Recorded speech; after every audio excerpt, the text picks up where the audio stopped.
Egypt dispatching its 27th aid convoy under Zedela, a provision of honor from Egypt to Gaza initiative from Rafah to Gaza via Karem Abu Said border crossing.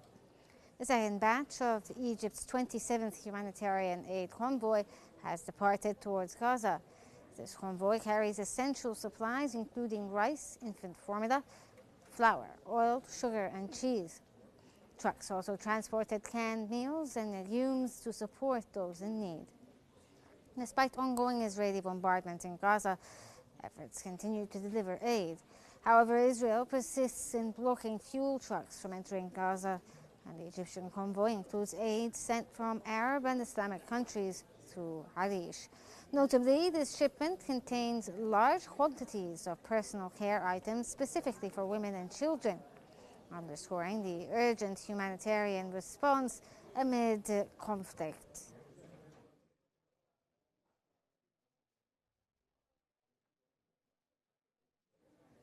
Egyptian Prime Minister Mustafa Madbouli has strongly condemned Israel's expanded military operations in Gaza and its attempts to render the region uninhabitable, forcibly displacing Palestinians.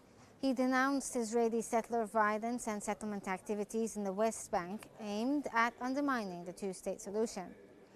Speaking at the Shanghai Cooperation Organization Plus summit in Tianjin, Madbouli highlighted the devastating toll on Palestinian civilians and called for an immediate ceasefire, urging Israel to accept a temporary truce to negotiate peace and Gaza's reconstruction under the Arab Islamic plan.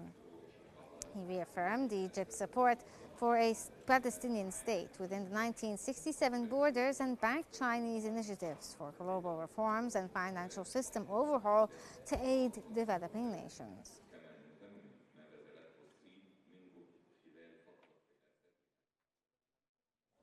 Israeli Prime Minister Benjamin Netanyahu has rejected National Security Minister Itamar Ben-Gvir's and other ministers' requests to vote on a partial detainee release deal. Netanyahu declared the proposal off the table during a security cabinet meeting, citing U.S. President Donald Trump's directive to ignore partial deals and decisively resolve the Gaza conflict. Despite Netanyahu's stance, Chief of Staff Eyal Zamir proposed a partial deal to free 10 live detainees and 18 bodies over about 60 days, negotiating a ceasefire and further releases in exchange for halting hostilities and freeing hundreds of detainees. Some ministers opposed Zamir's plan, while Netanyahu warned of a high cost for territorial concessions and firmly rejected the vote.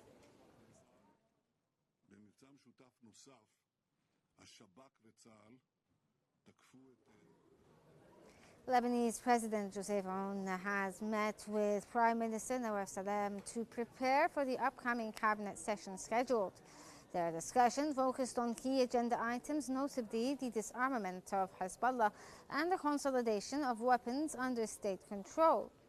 During the session, Lebanese Army Commander Rudolf Heikel is expected to present the military's plan to centralize arms exclusively within the state's authority. This meeting underscores the government's intent to address the sensitive issue of armed groups and reinforce state sovereignty over security matters, reflecting ongoing efforts to stabilize Lebanon's internal security framework.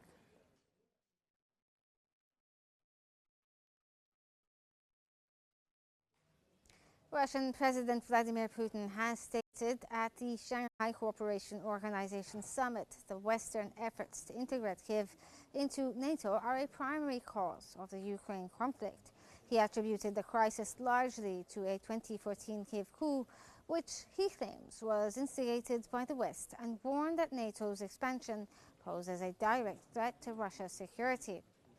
Putin emphasized that a lasting resolution requires addressing the root causes and restoring a fair security balance in Europe. He praised China and India's proposals to ease the crisis and expressed hopes that recent U.S.-Russia talks in Alaska will contribute to peace efforts.